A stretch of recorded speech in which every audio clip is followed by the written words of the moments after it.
Ladies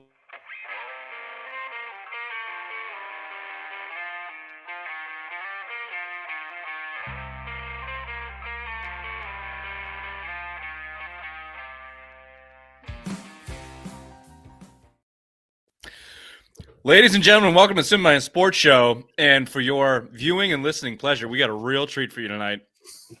We've got the original Queen back in the building. He's lost every piece of equipment we bought for him over the several years of doing the show.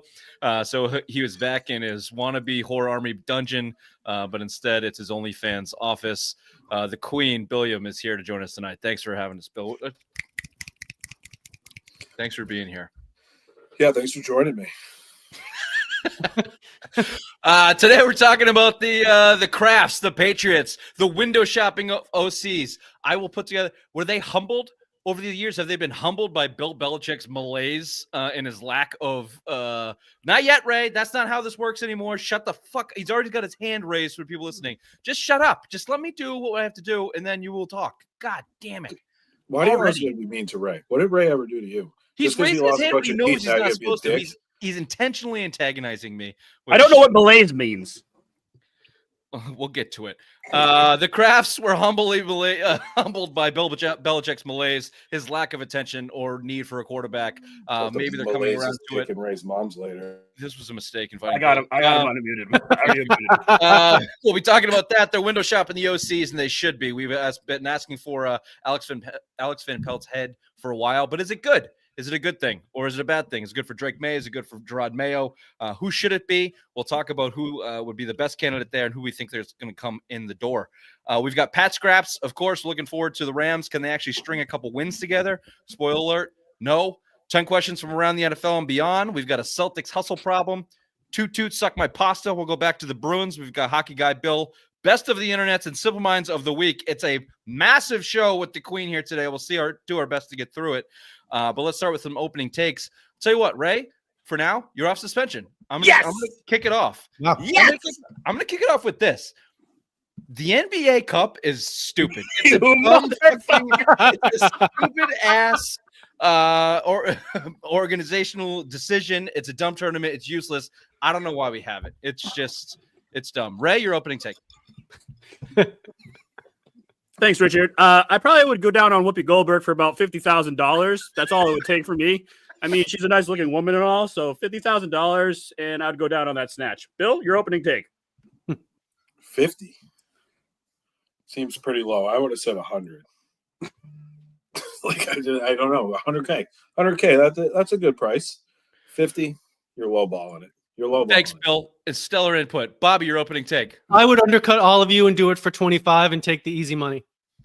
I do it for free and take the story, bring it right back here for the ratings and the clicks, baby. For anybody listening, you ever see that South Park episode where they live in Oprah snatch? Like Whoopi Goldberg's at that age where it's probably hanging down to the ground by now.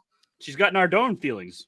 She got she likes to get eaten every once in a while. Bobby clued us in on that because he watches you during the day in his swole because laboratory. I've been doing so much research on lesbians, now my feed is clogged by it. So. That's true. We buried the lead here. We're going to be doing there's a lesbian segment, the best trend in football. Actually, that was last show. That was Monday's show, and it's now a blog at SimplesMindSports.com. The best show the best trend in the NFL.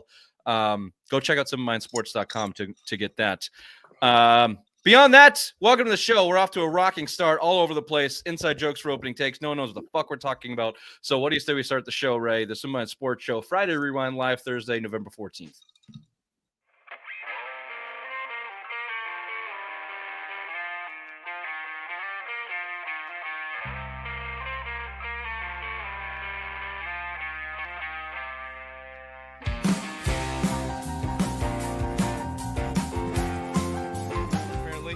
The Celtics are dumb front-running pussies. This is the same team they have been for 4 years running.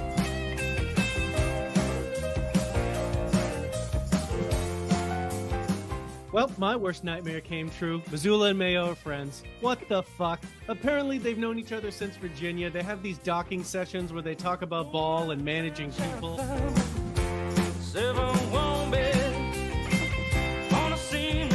Vacation. I'm gonna quay all these. I'm gonna fucking watch them this week. Do you say quay?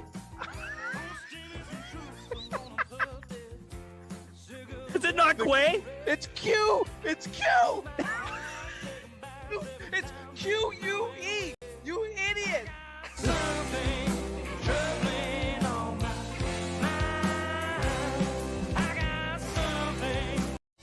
My understanding is they remain solidly behind Gerard Mayo.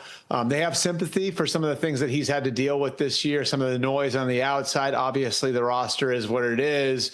But they have done some research over the last few weeks on how to handle a young quarterback. And, obviously they failed with Mac Jones from 2021 through 2023. So the Krafts have, asked people and done their homework on how the right way to handle a young quarterback is and how they're going to do that going forward. So that, I think, is the next piece of it. I think Gerard Mayo, again, is on solid ground to be the head coach in 2025. And, from there, you have to continue to evolve your quarterback plan.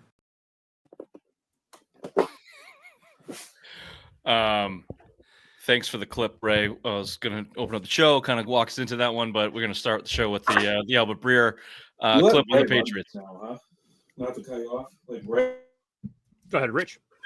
Oh my God. Just all progress we have made in recent weeks out the window. Out the window. If you're watching on YouTube, I apologize. It's a real shit show. If you're listening on your favorite podcast platform, rate, review, subscribe, tell your friends, tell your mothers. Check out SubMindSports.com. Join the newsletter there for your exclusive content. Dr. Big Mac's biggest favorite boobs is basically what you're going to get there for right now. So you're not going to want to miss that. As you saw in the opening clip, Albert Breer breaking the news. Yep, terrible producer. Albert Breer breaking the news that the Patriots have been shopping around, shall you put it, for some offensive minds to help mold their young quarterback. This is where we get to defining Malaise. Have the Krafts also in that report later on, if you went to listen to it, Albert Breer said that the Krafts were humbling themselves in this process of going out looking for offensive minds. Real humble of them.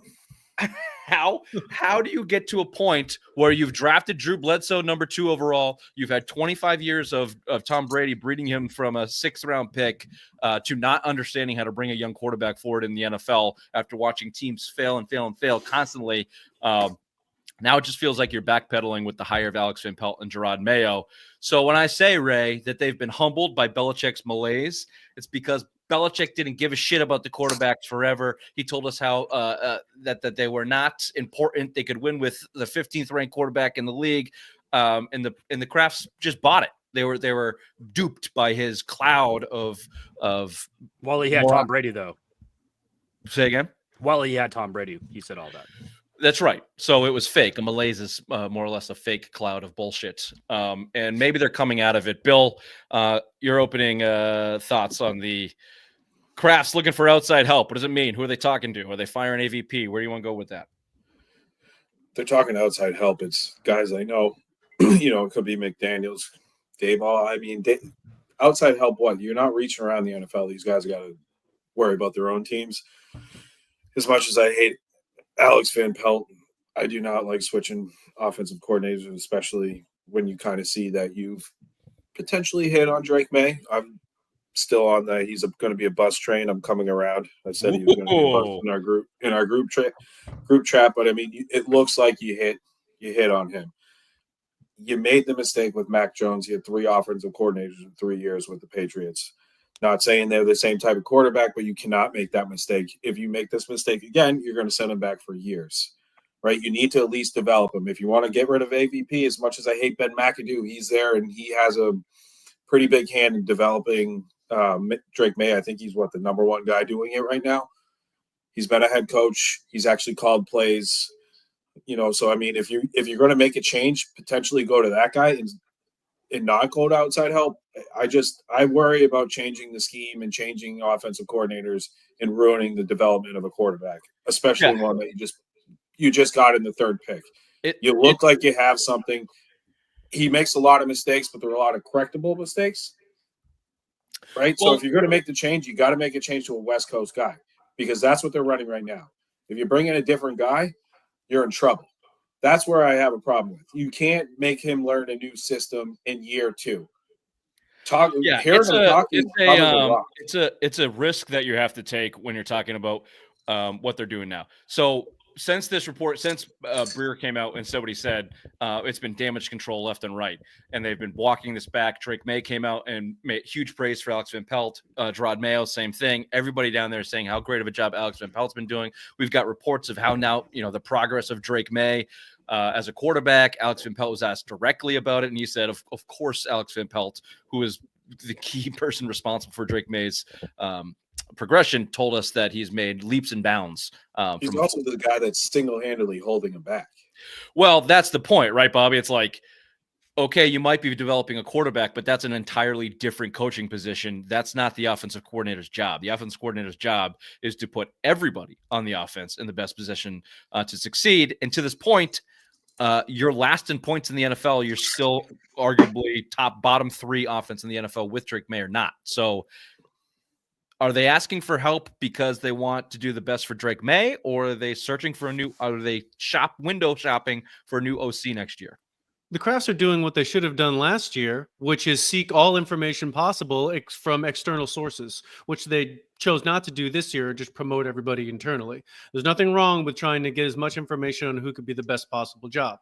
As far as for Van Pelt, even if he's been the right person to get Drake Maye to where he is now, you could be the right person from day 0 through the first year for Drake Maye, but not the right person moving forward for him.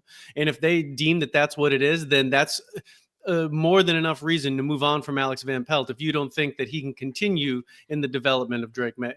Just because he's done good now doesn't mean that he can be the one to implement the next step in the offense, to your point, Bill, if he's holding him back. And the problem, I'll back up your point, right, too, it's twofold, right? Because the most important year, especially when it comes to the rookie quarterback, is the year 1-2 jump. Right. And you see it across the league, quarterbacks that are on second, third teams, Baker, Sam Darnold, like these guys are flourishing in new systems, offensive minded coaches. Right. So it's like you don't want to ruin that guy with the system you have. So I'm like kind of contradicting myself. But at the same time, it's like you can't ruin your guy and then have him go to another team and flourish. Right. So like it's super fucking important to make that decision now. And Rich, you've mentioned it before, just in passing in our chats. If you're going to make a move, you need to fire him now, because now's the time to do it, and you need to kind of go with the system that's in place which is kind of the West Coast offense. And now you expand on it, because year 1 to 2, if you're not hitting that, you're fucked with this quarterback. With the guys around him, because you already failed setting him up. You already failed with the coaching staff, with the head coach, the GM, and the fucking offensive guys you had there. You needed an offensive guy, and to Bobby's point, you didn't go outside the organization, and you completely fucked yourself. Whether it's cheap. Well, I don't know if they fucked themselves yet, because look, you are Jalen Polk getting his foot down against Miami from Jacoby Brissett still being the starting quarterback in New England. All right, he went in 2 weeks later and put 25 points up on the Jets. I disagree. I think now bullshit. If they won that game in Miami, Drake Maye does not start the next week. It was if the Seahawks don't block that kick too. It was not their plan to bring him in. And everybody that you listen to is the development on him from the outside. If it's not Alex Van Pelt in his fat mouth, he's basically the same guy that he was at North Carolina. So here's what this is, Ray. This is another example of this team not being screwed on tight, not having all their ducks in a row. They lost 6 games in a row. And I just listened to Bedard's podcast before we got on here, and they said this Albert Breer's report is not new. This was happening weeks ago when it was rock bottom, right? So they lost 6 games in a row. It looked like shit, and the Krafts scrambled and they panicked and they started getting on the phone going, what the fuck do we do? We have a kid that we like, and it seems like they're wrecking him down there. So who can come and help us? It's just another example of they don't have their shit together. So Raymond, is Gerard Mayo on board with this? Are they undercutting them here? Are they all still operating on different planes? You've got the Wolfpack in their terrible job putting a roster together. You've got ownership going above their coach's head or behind his back, and then Mayo, just being cucked by everybody seemingly left and right. Or do you think that it's a good thing that they're recognizing they need some help on offense? They haven't had Gerard Mayo's opinion on anything since he's been hired in New England. They don't ask him his opinion on anything. He probably didn't even know who they were drafting at number 3 until Roger Goodell came out and announced that Drake Maye was going to be the number 3 pick. It's always been like this. You know that AVP wasn't his pick to be the offensive coordinator here. It was Elliott Wolf. Kraft doesn't ask him. He's just the little puppet boy because he wants to be the guy in charge. Kraft, because he saw for 20 plus years, Bill Belichick was the guy getting all the praise and all the love because he was the genius. But Kraft wants his love now. So now he's just going out there and saying, I'm going to do this. I think Elliott Wolf is in the mix because he tells him what he wants. But Gerard Mayo is not getting told anything. It's just one of those things that the Patriots don't give a fuck. They want to just do what they want to do. And for 20 years, Bill Belichick and Tom Brady put a Band-Aid on the ineptitude of the Krafts.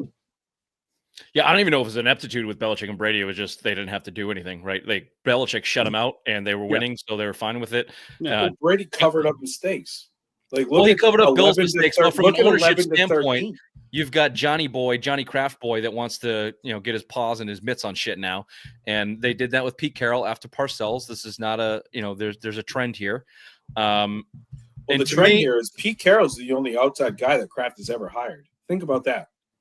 Well, he's And only how did hired that 4 work out? fucking guys, so it's not, It doesn't matter, but he 25%. knew Belichick. He identified in '96 that he was going to be the next guy. Then he went to the Jets. All right, well, here's the tangent. That's why you have Mayo, because Robert Kraft thought, I nailed Belichick because I'm the balls, so I'm going to nail Gerard Mayo because I'm the balls, and that's why you have Gerard Mayo. I But lost all respect for Mayo when he's backdooring Bill. You don't do that. You don't do that to your boss. It's bullshit. No, but that's how the game's played. That's how Belichick did it too. He backdoored Parcells right in the fucking booty on his way out to New York. He went up to Kraft and said, "Hey, call me after this thing blows up in New York." That's how the NFL works. That's because Bill Parcells was already on a plane to fucking New York. He didn't even fly home with the Patriots after the Super Bowl. They had an exit plan for Belichick. They just had to do it a year early. I'm sure Gerard Mayo shoot knew your very shot. well that Bill Belichick didn't give a fuck about him, so he took the first opportunity he could when he saw a chance. Yeah, absolutely. Yeah, it was a disaster at the end there. Well, So I mean, I don't want to get off tangent. I want to shut talk. the fuck up. Look, just to put the stats out there again, Alex Van Pelt. Here's the conclusion I've come to. I didn't hear it, Bill. I don't care. Here's the conclusion I've come to. I wrote a blog this week that Alex Van Pelt was getting fired. That was my initial reaction to the report Albert Breer just put out there. He's not getting fired. He's not getting fired. But they are going to bring somebody in to advance his offense. Let's call it. So get used to that. Mayo, they've already said unequivocally he's back. He's on firm ground. He's back. Alex Van Pelt will be back next year. They're going to go your route, Bill. They're not going to. They saw what happened with Mac Jones when they gave him 3 different offensive coordinators and 3 playbooks in 3 years. They're not going to do that, but they will bring in some kid or young person to add to that West Coast offense. They did it in Kansas City with Andy Reid. They're going to follow that playbook because right now, even with Drake Maye, in the 3 games that Drake Maye has started and played, I'm not counting the Jets, he has scored 16 points against the Jags, 17 points, and 19 points. They are averaging 17 points with your savior, Drake Maye, at quarterback. It's not good enough. He has the highest turnover percentage in the league of any quarterback, and that's qualified. Potential turnover Turnover-worthy yes. plays, yes. Can I ask you a question? It's what's better for this team? Winning games or losing games? Winning games. Alex Van Pelt's back next year, right? So if you start winning the games that you should win, why are you going to change, right? Because you won 3 games with him. You won 4 games last year. You win 2, 3 more games, you're making progress, right? So that's where, if you want him gone, now's the time, right? Because the best thing is you don't need the number 1 pick, right? So you need to win games. Like if you're picking anywhere 1 to 10, you're going to get the best offensive lineman. More than likely, you're going to get the best offensive lineman that you need. You don't need a quarterback. There's potential to move down, right? So it's like if you're winning games and you're making progress with Maye, Alex Van Pelt's coming back next year. Yeah. So it's like that's where you have to value is what's better, personal opinion for the Patriots. Losing out and Drake Maye looking inept for the rest of the year and firing AVP or winning as many games as you can, and then you got to ride the ship for year 2. Because if we ride the ship for year 2, then what, and it looks the same, then you start to question everything and go, what the fuck? Because now you already failed your quarterback because he put the shitty So system the bottom in place. line is the Krafts need to land the plane here, and they need to land the plane, and they've put themselves in a tough position that they will consistently be in if Gerard Maye is their head coach, because he doesn't know shit about offense. He doesn't know dick about offense. So you're constantly going to be bringing up shit about calling a game. He doesn't know shit about shit, but Like, from an offensive standpoint. I I think AVP's back. Look, if you didn't play the Bears, who just fired their offense coordinator, and the bust that is Caleb Williams, and 9 sacks, and you're feeling good about this team because you've got 3 wins on the season, and one of them was last week. This Sunday on Monday, 4 days from now, they're going to lose to the Rams. They're probably going to lose big. It'll be a completely different fucking vibe. This is how this season is going. Bobby, you want to say something? I see you. Well, just to your point, the way that the local media is now just so positive about the team because they've won a game and had this streak of 3 games where, again, as we've pointed out, they've played probably the only 3 teams that are worse than them in the league, and they actually look mildly competent. But they haven't done anything yet. If they go, I'll be very positive about this team if they go out, look the same as they did last week against the Rams and win a game. But I don't believe that'll happen. Yeah, beautiful segue. Let's get into some Pat Scraps, some news from the week, and look forward to on Sunday. Ray, can we just do a little breakup? You got something fun in there just to break it up a little bit? Because Ramblin' Ruth down there has really been draining on a vibe. Crowd work, no more shows. Somebody fucked it up for y'all. I was doing a show one time, and I asked the guy, I said, hey, man, what you do for work? He was like, I fuck your mother every Tuesday and Thursday, and her pussy was bad. And my whole set went straight downhill. I had no response for that bullshit. Because listen, the first part, okay, you know what I'm saying? You fuck my mama, cool, you feel me? But her pussy being bad, that's some fucked up shit, sir. I would like to, my mama got great pussy. That's what I would like to think. I don't know, but I would like to think that. Oh, he didn't even come back for it. And I don't understand how you don't like Cam Patterson. Bill, you and him are the same people. No, I don't like Cam Patterson at all. I don't think he's that funny. I love Kill Tony. No. You didn't let that play out. That was a talk about having bad hair, and I got. No, that's the next clip. No, that's the next clip. That's the second clip. Fair enough. Stuff is Cam Patterson's fine, Bill. You're an idiot. Come on. I don't like him. I don't think he's that funny. He's pretty funny. He's got a good delivery. Oh, did you what? His Kill Tony Madison Square Garden this year. He was not funny. He went viral because he's a hard talking about rocks. And he made Joe Rogan laugh because he had fucking rocks in his pocket. Come on. You're talking, I didn't know he performed at Trump's thing. Cam Patterson did? No. He's Tony did a big New York. He did a big thing. I know Tony Hinchcliffe. Yeah, I watched Hinchcliffe said it wasn't funny at Trump's rally.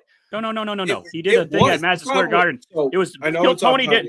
Shut the fuck up, Bill! Shut the fuck up, Bill! Jesus Christ! Shut the fuck up! You don't. It's like you. They did a Kill Tony at Madison Square Garden. Cam Patterson was there. That's what Bill's talking about. Oh, I thought he said the Trump thing. No. Well, the Trump thing. He did say Trump thing. No, I did not say Trump thing. I said Kill Tony at Madison Can you Square Bill Garden. for a second? Because I don't give a shit. Pat Scraps. All right, here's the biggest news of the day of the week. Let's. When's Bill going to leave? This is bullshit. This is the next. Can we get a DraftKings live bet? Is it or did you kick him out? I'm kicking him out. Shut the fuck up. Shut the fuck up. Oh my God. Is he out of the show or is he just in the group? No, I kicked him out of the show. Oh, okay, bye, Bill. I Rick Pitino'd him. See you the fuck later. We're a serious program now, Bill. You're you're dragging us. God damn. Holy shit, man. I was like, he just fucking keeps going. He doesn't know when to stop. He really lost his fastball. He was using this as a personal therapy session. We were gonna listen to every damn word he had to say. And I don't want to hear it. Yeah, he hasn't been on the show in over a year, and he had a lot of pent up words in there. Ray barely talks as it is. He wasn't going to get a word in edgewise. No one was. That's true. Billy Rambles. We actually used to play Billy Rambles Ramblin' Man when we would cut him off and play Ramblin' Man by the Allman Brothers. Lord, I'm a rambling man. It's because he's smoking. He needs to drink more. You too. When you guys get on the fucking weed, you just he talks too much and you talk too little. Everyone just needs to drink alcohol. All right, that brings out the best in everybody. You got it, buddy. All right. Pat Scraps, exciting news. Christian Barmore is back at practice. No news if he's going to play. Obviously, I don't think he's playing this week. No fucking way he plays this week. So he's got to. He gets on blood thinners. He's got to be off blood thinners for 3 months, and then basically he can play. The last report that we got that he was on blood thinners is when the Providence police pulled him over and he tried to fight them all, which was the beginning of October. So I don't know, start doing some math. He's close. I would say he's close. Maybe a couple weeks. He's off the meds. But exciting to see him back. Obviously, that was a huge blow. He would be massive. I mean, for a team that can't stop the run, you put him with Gottschall and Barmore. I don't know how much you want to take from last week. Their defensive line looked great, but geez, the Bears suck. So either way, we know how good Christian Barmore is. It would be great to have him back. If Bill brought anything to this program this week, that it's better if the Patriots win. Barmore helps them win. Oh yeah. So there you go. That's the exciting news we got. The interesting news we got: Jonathan Jones played a lot of free safety this game. You guys have been on board with me. I've been calling it since the preseason, since the offseason. I'm sorry. They do not roster an actual free safety on this team. We saw blown coverages for weeks with Jalen Hawkins back there. They stuck the veteran Super Bowl winning Jonathan Jones back there, and it seemed to straighten things up. And they played a shit ton of man coverage, top 3 most man-to-man defense this year. All 3 of those games they've won. So follow that trend line. Any thoughts? Well, and then lastly, the intriguing piece of news, the whole Caleb Williams fallout bombing. I talked a little bit on Monday, but Shane Waldron gets fired, the offense coordinator for Chicago. Caleb Williams now looking like a bust as the number 1 overall pick. Drake Maye stock is up as the number 3 pick. His teammates don't like him either. Sorry to interrupt you, but it sounds like the Bears teammates don't like Caleb Williams. Yeah, so we had a little bit of that from your time in Chicago there last week too. So wherever you want to take that, Bobby, I'll throw it over to you. You got Barmore, Jonathan Jones, the Drake Maye, Caleb Williams fallout. That's the news of the week. The addition of Barmore back would be a legitimate impact player for the Patriots. He would improve their pass rush and their run defense, which are both big problems for them. So I think that he would have an actual impact. Drake Maye 100% is the better player than Caleb Williams. None of us liked Caleb. We all thought he was an idiot. And I think everybody has proven that Drake Maye, he's a much better player and he gets along with his teammates. I think this is a no-brainer there. Ray, here's the frustrating piece of news that I found today, kind of piggybacking off of the way we ended last segment and the positivity surrounding this team off of a win for a, third win of the season, overreaction. I find it very frustrating that Gerard Mayo comes out and says he believes we found the formula to winning and being successful in this league, which is running the ball well, scoring little points, and dominating on defense in a game where you got 9 sacks, a franchise record. After earlier in the year, he called it unsustainable offensively to go out there with Jacoby Brissett. It's just another example of him putting his foot in his mouth, kind of just fucking coach speak, corporate speak, not really looking at things accurately. Like, what formula? You're not going to get 9 sacks a game, you dope. You're playing against Caleb Williams, who sucks, and an offensive line down to their 4th string tackles on both sides or whatever. Chicago's offensive line was decimated. And then offensively, you ran the ball well, and Drake Maye had his lowest graded game of the year, where earlier in the year you said that type of offense was not sustainable, which is not. You scored 19 points. So it's just frustrating that Gerard Mayo still, I don't think, gets it, but everybody's got rose-colored glasses on because you got a W. I think the only 3 teams that you could beat with 19 points a game is the Bears, the Panthers, and maybe the Browns, depending on who's the quarterback at the time. But yeah, this is not a sustainable offense to win in the NFL. You have to put up points, and if Drake Maye is only going to put up 17 points per game is what he's averaging right now. You said earlier, Richard, you're not going to win many games. You might be lucky if you get an injured quarterback or something like that. But yeah, this is not going to work. And the other thing too, with Gerard Mayo coming out and saying all this shit, he needs to find a new PR guy, fire him immediately, have someone talk to him and before he goes on stage to talk to the media, because he, like you said, is putting his foot in his mouth all the time and doesn't know what the fuck he's talking about half the time. Mayo's a bullshitter. That's how bullshitters talk. Oh yeah. In that comment, Bobby, he said, and he's done this multiple times this year. He said, "I use this." It's like comedians calling a joke, or pulling the fourth wall away from a television movie show. He's like, "I'm going to use this platform," and he says why he's going to use this platform. He said, you guys know I use this platform to speak to my players too. And I'm telling my players right now, I know you're listening, players. That's the formula to win. Go out there, be strong on defense, run hard. It's like, shut the fuck up. God damn it. Like, that's It's not like Bill. It's like Bill. That's not how you do this. That's not how you do it. Yeah. God. You're right, Ray. Like, somebody talk to this guy. Like, this is supposed to be where he's good, coming from Krafts management. We've had this Krafts management training program 101 with Johnny Kraft over there. We've talked about this multiple times this year. It's frustrating as hell listening to Rod Mayo. He's full of shit, and I don't think he knows what he's doing. And what was going to be your opening take, I think, Bobby, is the mainstream media is full of shit and they suck. No one's talking about it because they got to win against a bad team. So if they would have lost, if the Bears would have got the 9 sacks and we would have lost that game 19-3, then obviously the media would be ripping Gerard Mayo how bad of a coach he is, and he would be on the hot seat coming this week. Well, hold on, Bobby. I know you have to say something, but that was a very dumb comment by Ray. Of course. Okay. Well, that's what I'm saying. But I'm just have to give a little bit of credit for the win. They did win. But did he win? But did he win? Did he come out with that formula and say, "This is how we're going to win this game"? Yes. You have to give credit for the wins. You have to give credit to the head coach for the overall approach and scheme of the game. Whether he had anything to do with it or not, we don't know. To my point is because when he comes out and gets himself in front of a microphone, he's full of shit, kind of constantly. But the way he presents himself is intentionally not full of shit, which is a dead ringer for you are full of shit, right? Yeah. So it's like it's just frustrating to listen to. Sorry, you were going to say something, Bobby. Back to the point about how Mayo is portrayed in the media, especially from a local perspective from the Boston media. He was a part of that media for a few years. So I think that they all are also a little bit reticent to kind of really come at him because I think they like him personally. Yeah, I think they like all of them. Alex Van Pelt's a nice guy.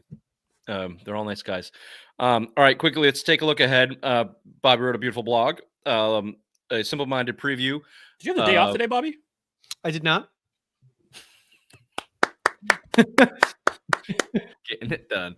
Some of us are able to multitask effectively. Yeah, at our desks, which apparently you have, Ray. I don't know what's your fucking problem. Looking at tits all day. So I start writing and I'm like, oh shit. Looking at tits all day. Well, where's the extra piece of content we need? I just get lost. I get lost in the interwebs. Yeah, we know where you get lost. There's a lot of boobs on the internet. Lots of boobs. Lots of boobs. If you want the full detailed version, go to simplemindsports.com and check out the blog, a simple-minded preview to this week's game against the Rams. But Bobby, why don't you just give us a synopsis of what you wrote there, what we're looking forward to on Sunday? Sure. So, brief synopsis would be this game opens up at about a 5.5-point favorite. Interestingly enough, money coming in on the Patriots.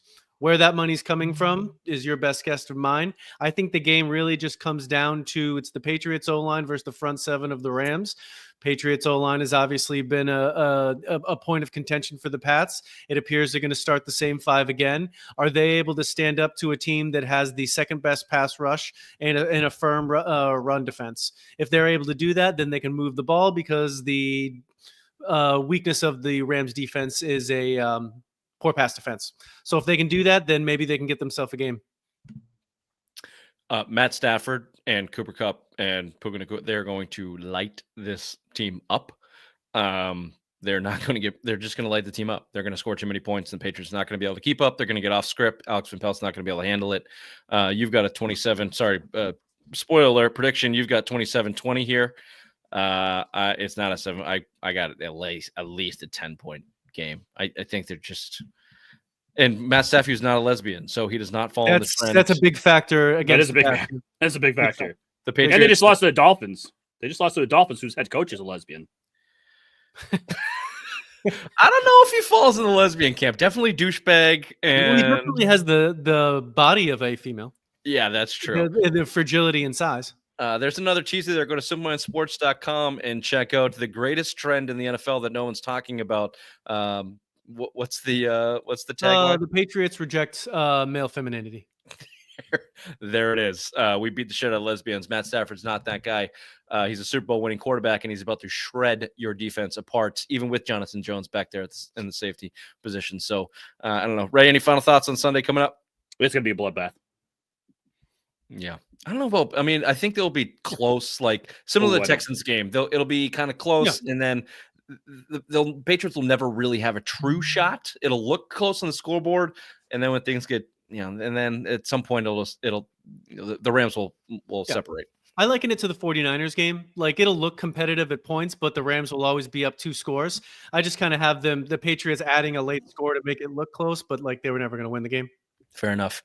Okay, well, we'll look forward to that and a complete flip of the mainstream media's opinion about Alex Van Pelt and Gerard Mayo 4 days from now. Until then, headlines with the obvious one.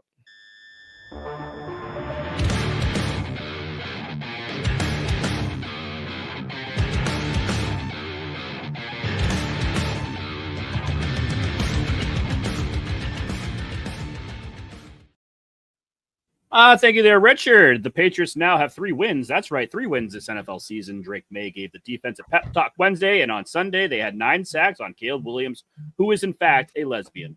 Next up is the Los Angeles Rams on Sunday at 1 p.m. in Foxborough. The Celtics lost their first NBA game of the NBA Cup. Who gives a shit? More about this later. To the Atlanta Hawks on Tuesday night, 117-116, then bounced back and beat the Brooklyn Nets on Wednesday, 139-114. Celtics are now 10-3 and take on the Toronto Raptors Saturday night. The Boston Bruins are 8-7-1, and many fans want Rich's head for talking bad about David Pasternak.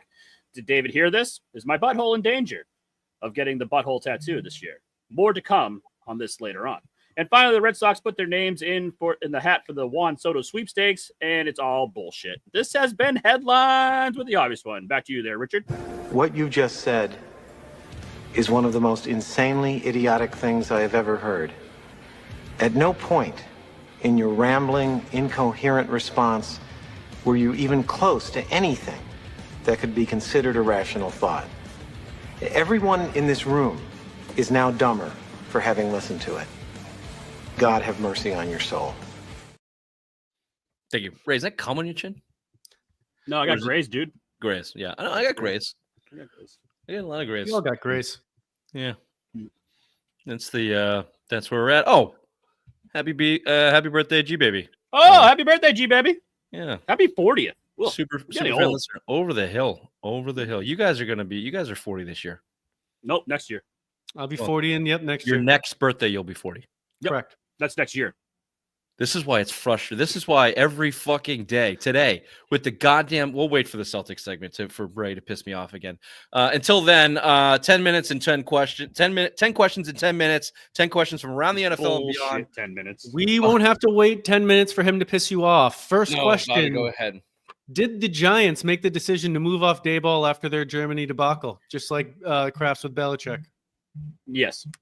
Because they owe Daniel Jones too much fucking money, and no one's going to pick up that tab. No. The Daniel Jones money is fake after this year. He's gone. They're going to have the number 1 overall pick. I'm not saying Dayball will be there or not, but he's a good offensive mind. And if they have a number 1 overall pick, they're going to draft a young quarterback. Brian Dayball should top a lot of lists to bring a young quarterback along. So I'm not saying he will be there. This is not a Belichick situation. They haven't canned him yet, I don't think. The GM looked like a boob on the HBO show. I think he gets scapegoated and Dayball gets another year. Yep. It's also the Maras. Like, they don't like firing their coaches. No. So unless your name's Ben McAdoo. Will Bailey Zappi have Joe a Judge. longer career than Mac Jones? Yes. And he's going to have a Super Bowl. I think this is a fun question. This is a fun question. it's a fun question. It's a fun question, but it's an easy question. No, Mac Jones. I think he will because he won't be playing. I think Mac Jones is going to play more this year, and he's going to suck so much that nobody is going to want to keep him on anymore. And Bailey Zappi is going to just stick around as a third guy and not play. So therefore, he'll get more years. You Zappy fever puds. Bailey Zappi sucks. He's a He was pipsqueak. better that than Mac doesn't Jones belong when in he the league. fucking played. He was not better than Mac Jones. Mac Jones, his rookie year, won 10 games and went to the playoffs. Bailey Zappi fucking blows. You'll be out of the league in 3 years. Bailey Zappi sucks. He'll be playing. Excellent. Now that we have you agitated, on to the third question: is buying a WNBA team for $200 million a good investment? Absolutely. Thank you there, Bobby, for letting me answer this first. Yes, I think it is because they'll double their profit if they buy an WNBA team. So, yeah, I think it's a great investment. Yeah, you don't double profits. But this, God damn it. This came up for this week. Yes, look, the WNBA is about to get an influx of fucking TV money that is out of this world. Put your money into it now. You will make money on this. Okay? There's professional sports. Go look at what the teams were bought for and what they're worth now. The Aces were bought for $2 million 4 years ago. They're now worth $150 million. Those numbers just go up, baby. They just go up. Didn't I just say that? I've got some right. swampland Right. in New Jersey I want to sell you. Is Tua an underrated QB? No, overrated. He's not good. He has weapons, and he's always had weapons. So yeah, he's not very good. I think he The just Dolphins are complete trash without him, and they're viable with him. That's a Mike McDaniel's problem. That's not a Tua problem. He's fine. He's okay. He's fine. Without Tyreek Hill, he was nothing. So he's fine. Will the Jags lock up the number 1 pick if Trevor Lawrence doesn't play the rest of the year? Yeah, because Mac Jones will be the quarterback. That's sell point. I was going to go with no. The Giants will because Daniel Jones will be their quarterback. But Ooh, Mexican that'll be a standoff. tough race to the bottom. And I what I don't like about this conversation again is the Patriots have moved themselves out of it, which I don't think is right. I think they should be firmly in the conversation of fighting for that number 1 overall pick. Their schedule's not that easy moving forward. They're still there. They could still not win a game. It's the worst the league has been in a very long time. Yeah, Don't disagree. especially the AFC. Sorry, go ahead. No. How annoying was the Chiefs' blocked field goal to win the game? Extremely. I have not jumped on the board of the conspiracy theory that the Chiefs are, getting the script or whatever. But if you go watch that replay, not a one of those dudes blocked. Not a one of those dudes on the offensive line blocked. They completely bull rushed that guard like he wasn't even trying. He fell over like Humpty Dumpty. It just You can blame it on a snap count, and they weren't all on the same page. But that entire left side of the line and really across the board, none of them even put up their hands. So, fine, snap count or is the script written for the Chiefs' undefeated season? Well, Script. bigger disappointment: the Bears or the Cowboys? Cowboys. Ooh, no, Bears. I go Bears. Bears with a story about how they're going to be with Caleb and everything that they brought on. The Cowboys blow every year. No, but the Cowboys, they put all the money into Dak. They paid him that monster contract. They paid CeeDee Lamb that monster contract. Both of them are now on the IR. So, I mean, this is a huge disappointment. Dak's not playing the rest of the season. CeeDee Lamb looks like shit. Cowboys was predictable. It happens every single year. The Bears were supposed to be pointing upwards, and so quickly it fell right back to where they've always been. They did. People in Chicago are devastated. Dallas fans are like, yeah, we suck because we always suck, and Jerry Jones will never be good because he's built a institution of, not winning there. Hey, but at least the Cowboys had a good time in the November with both the Yankees and the Dodgers in the World Series. That's true. Those fans had fun. Mm-hmm. 2 great American cities with shitty franchises. Should kids go to school year round? Yes. Unequivocally, yes. Yeah. Yes. Yeah. Absolutely. This needs to get changed immediately. Mm-hmm. Yep. It's bullshit. It's bullshit. The only reason it doesn't happen is so they don't have to pay teachers. The fucking teachers unions. How do we get at these teachers unions? They're the only thing teachers unions. It's the it's the states and not wanting to pay the teachers. You'd have to put another third into their paychecks, and they don't want to do that. Where's that money going to come from? Because they get paid a year round for out it. Yes, I see your point. They got to pay them more, so they don't want to. So they're never going to work. They're never going to go to school all year round. That makes me madder now that you made that point. Yeah, more mad is the right way to say that, but that's fine. Yeah, Don't fucking correct me. Grammar guru coming up. I'm more mad now. That doesn't sound fun. Did a lot of work on those blogs this week. Jesus Christ. I did a lot. I did a lot. No one knows how to write correctly, but go on. Those blogs are written just fine. You didn't make a single correction. I corrected basically the entire thing. That's not true at all. You're just making shit up. Go reread the lesbian blog. It's much better now. Fine. Will Bill Belichick coming off the books help the Pats spend next year? No. Yes, this is a good point. I did not think about this. Yes.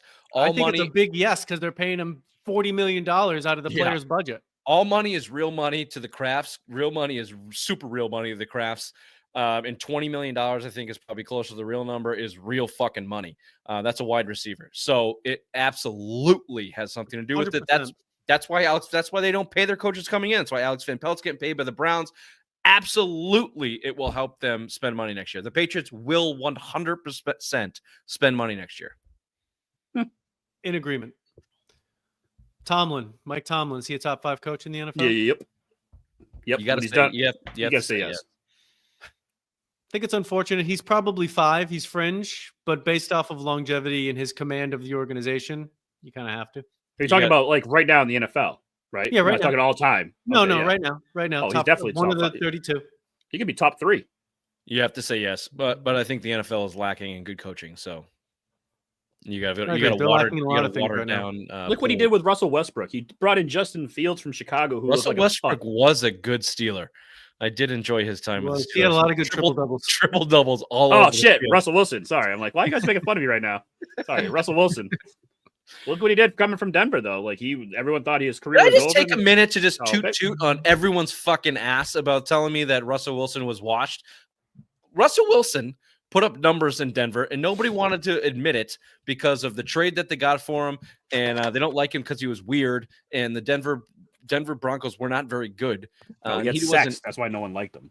And he wasn't great, and everyone wants to bring up the Sierra thing that he finally had sex and kind of stinks now. He never really stunk. The Patriots would be better if they got Russell Wilson instead of Jacoby Brissett. You'd be a playoff team if you were the Patriots. Fact, not opinion. A Russell Wilson truther. Goddamn right. Goddamn right. Get me the button and put it right here. There you go. That's 10 questions from around the NFL and beyond, although we had no beyond. There was a beyond. I don't believe kids going to school year round has anything to do with the NFL. Fair enough. That's a good point. Or the WNBA question. Lucky for you, we have some bonus ones. First question. We're going to ask the question, play the clip, and then answer it. Is Deebo Samuel a tool? Deebo Samuel. Oh. Yeah. It's Tabor Pepper, who's the long snapper of special teams. Yeah.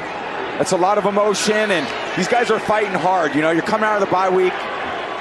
Deebo, he doesn't want to hear that. I guess taking some trash talk or shots at the kicking game. I asked the question again. Is Deebo Samuel a tool? Yes, 100%. 100%. No fucking way. He missed. My opinion wasn't based off of that clip. It's based off of one from earlier in the day. Okay, do you have that where you look like a lesbian? Okay. Well, I figured if you were going to answer yes, then you were going to back it up with that. He's not a tool. He went over to his kicker who missed 3 kicks. They're in a close game and said, tighten up, get your fucking head on straight. And the long snapper is the tool who wanted to fight Deebo Samuel, one of their best players, because he's telling them to get their shit straight. That's the tool in this scenario, not Deebo Samuel. Not Deebo Samuel. And also, here's a little stray positivity for you. Tom Brady, lately, his latest thing was don't coddle your kids. He came out, I think this was on, I don't know, something. He started talking about the kids are being coddled these days, and they're put into situations where things are too easy for them. The pot black situation there. Oh, I don't know. I don't know how he is as a parent. Probably super easy. But I like Brady's jib when he's a little bit uncut. He's basically calling everybody pussies, and I like it. And right now, that long snapper's a pussy. Deebo Samuel's in the right. Stop missing kicks, you douchebag. That's your fucking job. And if you can't shove kickers in lockers these days, who can you shove in lockers? You guys are wrong on this one. Past 4 years, I'm all for putting people in lockers if that's where we are on this. Well, don't let Deebo Samuel's leather short shorts turn you on this. In that situation, he was not the tool. I tell you who is a tool, or I guess I'll ask the question: how big of a tool is Aaron Rodgers, aka the football Alex Jones, the new owner of the Onion? I don't know. The amazing stat, though, is this a true stat that he's done 4 more picks 7 times and he's won every single one of those games? Is that real? Yep, 7-0. That's wild. I mean, that's why stats are for what Big Mike used to say. I got nothing but respect for this one. This is elite trolling. After the Lions-Texans game where Jared Goff threw 5 picks and they still won, this random dude named Mr. Civ tweeted this. He said, "This is now Jared Goff's 7th career game with at least 4 interceptions. His record in those games, 6-0. Obviously, that stat is so far from the truth. And this random guy, Mr. Civ, the top-tier troll, goes, if you've ever wondered how easy it is to spread false information. As someone who's played in the league for as long as Aaron has, and he's a quarterback himself, how do you believe that stat? Bravo, Mr. Civ, you got it done." The anti-vaxxer Rogers, the conspiracy theorist, the hero himself. That's where he gets his information. I just And thought. also, did he sound like drunk in that clip there? I sound like a cunt. I don't know if that counts. I hate Aaron Rodgers with the passion of a break. I just hate guys like that. He's the Kyrie Irving of the NFL. Love to hear himself talk. Gets his information from douchebags like this on Twitter, and then goes on national TV and spouts it off. But fuck you, Aaron Rodgers. Shut the fuck up. Get off TV. Go get yourself in a bat cave and do some ayahuasca. Blow off. You blow. Jets suck. You ruined that franchise too. Fuck off. Quick break. I also have a good pussy theory. Hear me out. All right. I think if you have good pussy, your kids got good hair. That's what that is. If your mama got good pussy, you got good hair. Like you, ma'am, mama had good pussy. You, sir, your mama had good pussy. That nigga bald. So you tell me, baby. All right, that's my time. There it is. Quick Celtics minute here. I wrote a blog a couple days ago. Celtics have a hustle problem. They lost the first game of the NBA Cup, which was my opening take. That thing's stupid. Ray, I think you had some thoughts on this. Do you agree with me? I 100% agree. Why? Because everyone bitches about preseason football, spring training baseball, just playing meaningful games, making people spend outrageous money to go to these things. NBA Cup, they said, read it and weep, boys. We got that. We'll one up you. Something that no one does in professional sports here in America. They're doing it now, and I think it's just a ripoff. And I think that it should be all playoff teams that didn't make the playoffs last year should be in the NBA Cup, and let these losers fucking fight it out instead of these top echelon teams that are trying to win an NBA championship, not a fucking cup. I have no idea what you just said. Cool. What if you did it the other way around, where all the teams that weren't in the playoffs last year battle it out? That's what I said. That's what I said. The winner of the fucking tournament gets a play-in game for the playoffs. Gets the number one overall pick. I think that's what he tried to say. I tried to say that. Yeah, they're not exhibition games. Number 1 pick, but battle it out for that. That's a good idea. They're not exhibition games. They are regular season games built into the season. So I know, but it's stupid though. It's very stupid. Why? Because they count towards your record, but yet if you make through the knockout stage, then some of those games won't count and all this shit. You guys are the ones that said that these guys are the ones that are so tired. They played in the Olympics and blah, blah, blah. And yet now we're saying, let's play in the NBA Cup. Like, there's no extra games. There's no extra games. I know, but suck this fucking guy. It's stupid. I'm just saying it's stupid. I'm saying but the reasons you tell him stupid are wrong. There's no extra games. There's no exhibition games. There's one extra game if you make it to the championship that doesn't count. So you can agree, you can have the opinion that it's stupid and not like the cup because the cup doesn't mean anything, and the Lakers hung a banner for a cup that is, whatever. It doesn't mean anything because no one's put value to it. The NBA is trying to put value to it. The championship league in Europe doesn't mean anything unless people put value to it. And the players get paid like $500,000 if they win the fucking thing. So there is value to it to the players, and it's not exhibition games. The games count towards the regular season record. They count towards standings in the playoffs. Everything you just said is just not correct, which is why I don't understand what the fuck you're talking about. I like the idea of it. They just executed it poorly. I think they could make an NBA tournament a great thing. They just fucked the whole thing up. Why? Why did they fuck it up? What is it about? It doesn't bother me at all. It doesn't bother me, but I'm saying it's a wasted opportunity because of what you're saying about how it's also a cup game is also a regular season game. So now you're telling me this game is different from another game, but if you win, you progress. It should be its own thing with its own actual circumstances. Well, the circumstances is you are a NBA Cup winner, which at this point doesn't have value on it because it's only been 1 year. But the circumstance of the championship league in Europe and soccer when they have these tournaments all year round is now there's pride in it. Remember when there was pride in fucking sports? That's the deal. And if if you can't get behind it, you think that's stupid, then I don't know.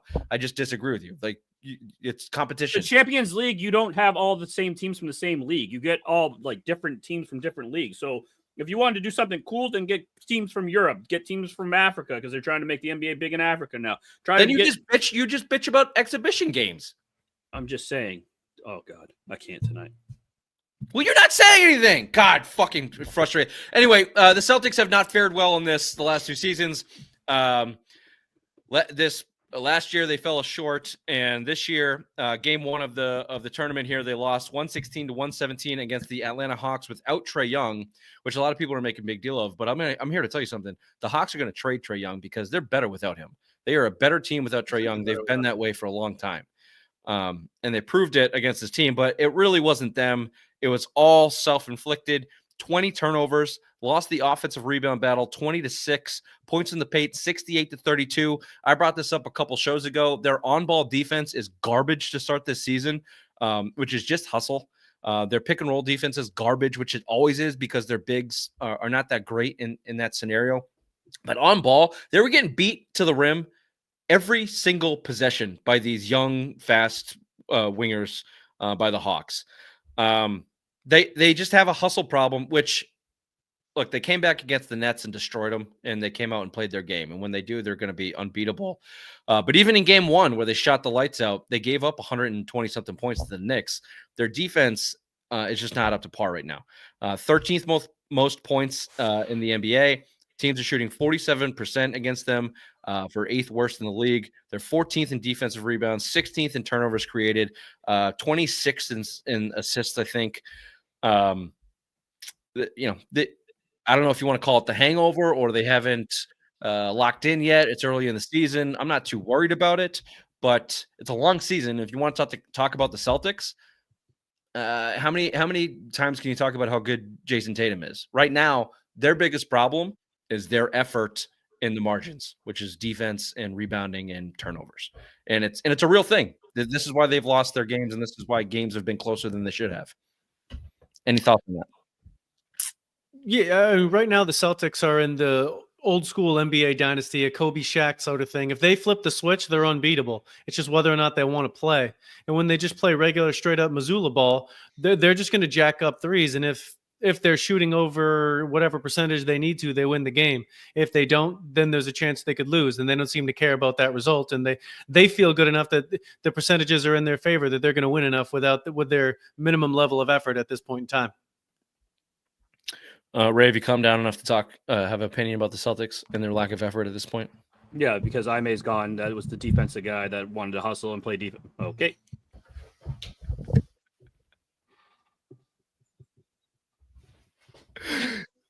Did he just kick himself out? I don't know. Maye?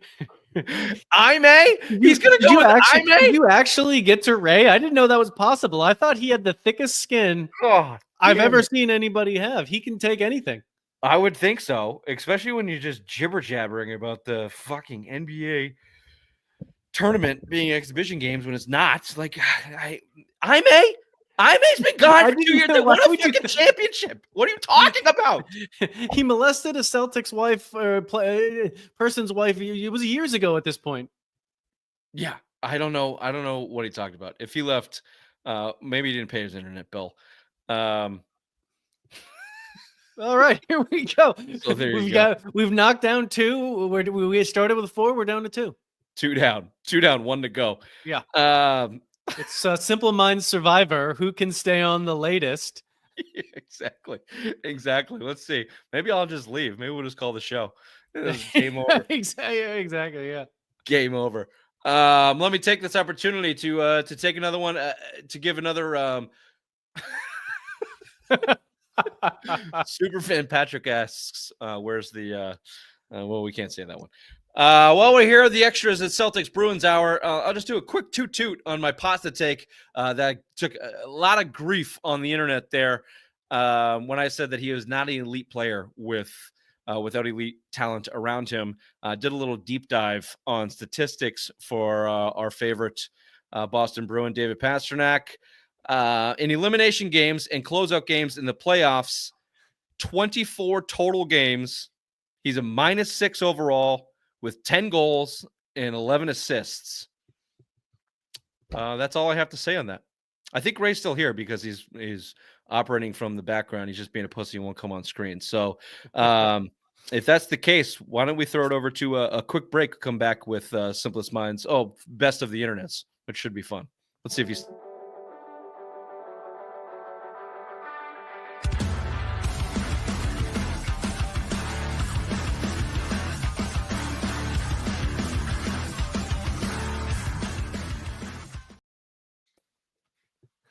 He's so mad. Where'd you go? I was there the whole time. What do you mean?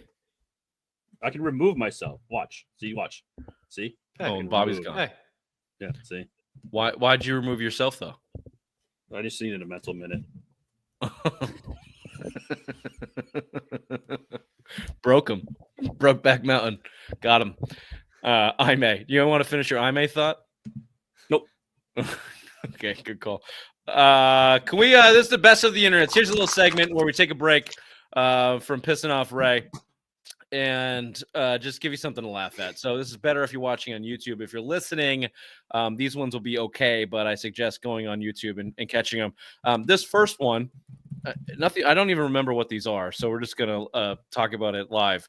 I've labeled piss agreement. If I put the seat up to urinate and then put it down after I'm done, at your request, that is 2 seat repetitions per urinary event. This arrangement means that if you go into the bathroom, you can just sit down and urinate and leave with 0 seat repetitions per urinary event. Would it not then be a fair and equitable marriage arrangement, creating a scenario where we are both responsible for only 1 seat repetition per urinary event? And she's gone. I thought Bobby would very much appreciate that. I like that a lot. That is good. It's logical to the point, and the lady didn't like it. That's just math. No, it is. It's unreasonable of that woman to want that, and of all women to want that. I think we might start a movement here. We might start a movement.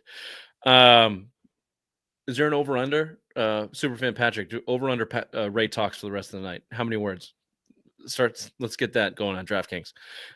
Before that, let's do this one. I'm starting to remember these now. The next clip is just the Raiders and their suckitude. Oh, hold on. I have to grab that one because that's not a movie. Sorry. Here you are. I think it was, but no, it was just music behind it, and it was I thought would get flagged by YouTube if we. I see. Music. Okay, so here you are on the screen. I'll read it to you. This is a meme that says things that did not exist the last time the Raiders won the playoff game. It's got a picture of a real fuzzy picture of Rich Gannon playing against. I believe that's the Titans. So things that did not exist the last time the Raiders won a playoff game. iPhone. The iPhone did not exist. The iPod Nano, Hulu, Facebook, Instagram, Twitter, TikTok, Tesla, Amazon Prime, Gmail, Amazon Alexa, Uber, PlayStation 3.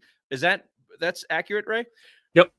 Xbox 360, Nintendo Wii, Blu-ray DVD did not exist. The Vegas Golden Knights, ESPNU, Bleacher Report, podcasting. So you wouldn't have got us. Spotify, Walking Dead, Breaking Bad, Borat, Taylor Swift's first album. Last time Rich Gannon won that, led that team to a playoff win for the Raiders. That's pretty impressive. That's insane. I didn't look up that year. What year? I wonder what else will be invented until they do. 2002. That's a good question. 2002 seems right. Was that their Super Bowl? Was that their Super Bowl run when they lost to Tampa? Yeah. Wasn't it the year in between the Patriots win? Yeah. I think that's the last time. We know what happened in 2001. Yeah, so then it was the Bucks, then the Pats won the next 2. I don't remember. We have to look that up. Next clip is called "Right in the Butt."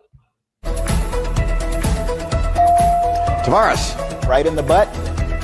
What? No. Blake. This is the best. Yeah, that's it. No, that was a Wheel of Fortune clip, which was just not even close. The first word he guessed was right, and it was 4 letters with the last one being R-I-T-E. R-I-T-E, man. Yeah, the first. But go look. There's an S at the end. Oh, there was? Oh, yeah. King of the Trolls right there. Well done by him, but right in the butt. Right in the butt. Excellent Wheel of Fortune. Lastly, here we have one called Ocho, which I forget. Having intercourse with someone that you have feelings about and that you love, and hearing her say, "Go deeper." Stay with me, y'all. Go deeper. And mind you, as she continues to whisper this in my ear, I'm already all the way in. So then, subconsciously, mentally, I'm gone. My ego, I'm hurt, and that's something I don't wish on no man. She already knew, Ocho. She knows you were a shore fisherman. Yeah. You ain't no deep sea fisherman. You ain't got that kind of meat on you. Yeah. You ain't got that kind of line. You know that. What are you talking about? I don't come with scuba gear. Ocho. I don't come with scuba gear. I told her, and I ain't really been the same. Yeah, since you then, fish. And this was way back fishing in with a cane 87. pole. You got to have a rod and reel to spin it on out there. Yeah. You ain't got that on you. I tell you no lie. I lie for you before I lie to you, but that I never forget that. And to this day, I don't know what she is, but see, here's the thing, Ocho. Because you 155, you couldn't put no weight on her, and you're like, you heavy. Something. Right. Your chest, something. Right. You right. You see, that's why after that, I started doing everything at a faster rate, because having intercourse with someone. You don't got that kind of meat on you. I lie for you before I lie to you. I don't know if it's a podcast, a show with Shannon Sharp. I think it's called After Hours or it's something like that. Yeah. He was on with Deion Sanders and somebody else. And wasn't it Ocho? Wasn't it Chad Johnson? I think it was the three of them. The three, and those two are the show. I don't know. I don't remember. Either way, we could have ran 6 of those clips. All of them around that subject, which I just like the delivery, how serious they are. Like, you ain't got that, Ocho. You ain't a scuba diver. Just throw out that line. So there you go. I thought that was funny. Okay, we'll close out the show right after this with Simplest Minds of the Week. Oh, back to school to prove to Dad that I'm not a fool. I will say, I don't know if you can tell by looking at me, I do have family members with Down syndrome. It almost got me. I dodged it, but it nicked me. A bit of a day walker myself. Are you stupid or something? I'm as stupid as a stupid does. Now, Ray, seeing as you left us early to take a mental health break, we didn't get a chance to run through the Jaylen Brown Giannis controversy. I know we have some clips from that. No, we don't. The Nike child. You said you had extra clips. No, I got rid of them. In a rage of fury. Yes. Okay. We'll skip that then. If you'd like to hear more about that, go to SimMindSports.com. There's a blog on it. Giannis has the biggest swing of likability in the modern NBA era. He has turned into a real tool, and apparently Ray thought so too. We're not sure. We're never going to know Ray's opinion on it because the blind rage took over. I tell you what, we do know opinion of Jameis Winston and people who live around water, which is our first Simplest Minds of the Week. I think this is old. I think this is from we played Florida State. No, I think it's from Part of My Take. Oh. Swim away, Chris. You're not going nowhere. We got you on the boat right now. What do you have to say for yourself? Your cousin came. Why do fish flap when they're out the water? A wise friend told me that they're just simply trying to swim away. Wrong clip. That was the Jameis fish clip, but that's okay. Jameis Winston is a prize. Here's what you need to do. You just need to go to YouTube and type in Jameis Winston. because he will give you a several hours of content there. Oh, He's impressed. that's a clip you sent me. There's another clip in there. It says Jameis Winston water, which is also what's in the email here. Jameis water. Do you need to take it? You want to take a break? Come back? No, I'm good. No. Okay. No. Let's close this one out with dead tanning bed dude. I was kind of like sniffing, trying not to look crazy, but I was like, something smells really awful here. That smell coming from one of the tanning bedrooms, where 39-year-old Derek Sink was found dead. The first thing that kind of went off in my head was, lack of attention from the staff members at Planet Fitness, which is pretty disappointing because maybe it could have been prevented. Sink's family tells 13 News he went into a tanning bed at the gym on Friday, but wasn't found until Monday morning. Interesting. Yikes. That's great employee work right there, because obviously if you knew someone was there and you didn't clean that tanning bed after, that's fucking disgusting. You're not allowed to grunt at Planet Fitness, but you can die in a tanning bed. Yeah, there's no lunkheads there. No, you can flip the switch on eternal life as you fry away your brain, if you'd like. The smell is what gave it away, which is it's crispy. That's an interesting tidbit. Yeah, extra crispy. Yeah. Ooh. Also, stray shot was at the Pacers. Like they zoomed in. Yeah. This is where the Pacers work out. Pacers caught the stray on that one. This place is sponsored by the Pacers. So there you go. That's wait. I have one more, because this is how I felt all day, especially tonight during the show. So here's my last clip. The passengers describe an 8-hour flight from hell with nonstop and nerve-jangling screaming and fussing. They even covered their ears to drown out the 3-year-old. His mom was overheard telling flight attendants he has behavioral problems. Passenger Shane Townley shot the video. She kind of looked like she was used to it. He was climbing all over the chairs. He was just screaming, would not let up.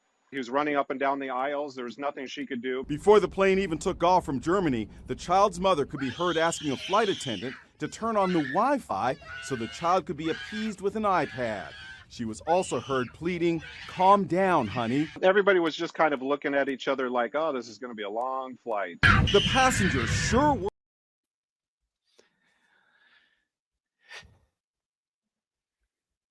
Yep. That's how it's been. This has been Simon Sports Show, Friday Rewind live Thursday, November 14th. See you next time. Bye-bye.